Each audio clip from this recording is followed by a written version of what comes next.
Бүгін Айгүлдің көңіл күйі болмай отыр. Жоқ, нормально отырған жоқ. Сіздің көңіл күйіңіз жоқ болса, сразу білінеді. Келген кезде білінеді. Иә. Келген кезде жоқ болды ма не? Иә, келген кезде сыртта көрген кезінде көңіл күйіңіз болмайды. Всегда, потому что жарқырап жүресіз ғой.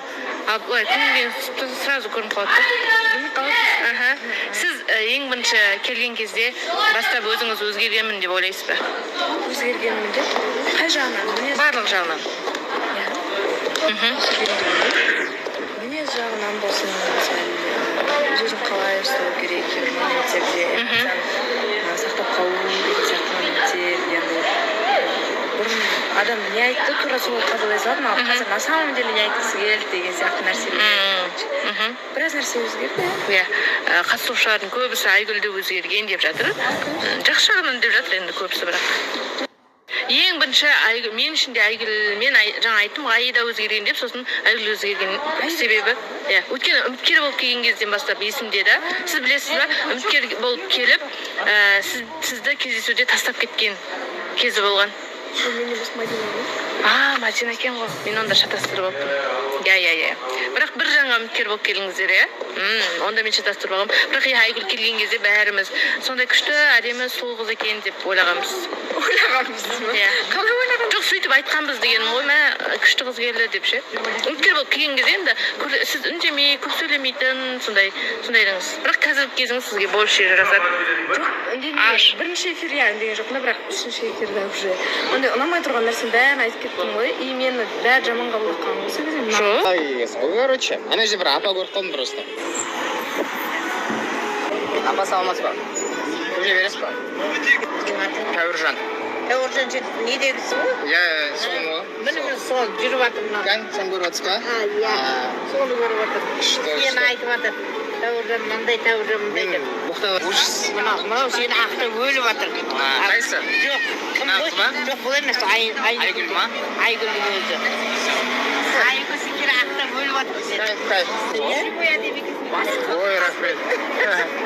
Маған неге блогер жоқ па деп отырмын. Жоғады екен ғой бұл өмірде. Жоғады екен ғой. Әдің ішінде мұзымен тұр ғой, иә?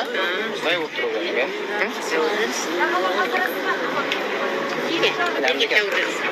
Суретке түсесіз ба? Кел, түсіп бізді. Тәуіржан деген жігітім. Апа, сізді бір енді қуанып жіберейін еді бүгін. Бір күнде примерно қанша теңге табасыз?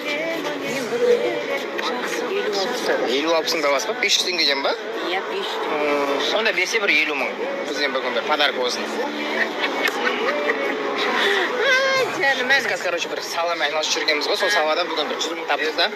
Соны сізге жартысын берейін деп жатырмын. Мынау жерде, короче, 50 мың. Тағы бір 50 мың бере саламын. Бүгін полный апаға мәз қылып жіберейін. Рахмет. Все, мына сізге 100 мың теңге. Көжеңізге, екі көжеңізге 50 мыңнан алдым.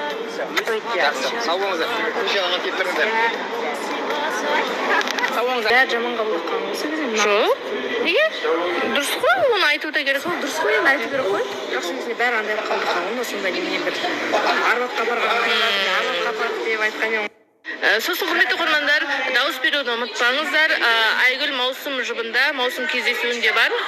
Маусым қосшасуын енді білмеймін ол нәрсені. Бізде өте қатты шулайды. Сіз қайсын қаттырақ алғыңыз келетін еді? Маусым жұбы?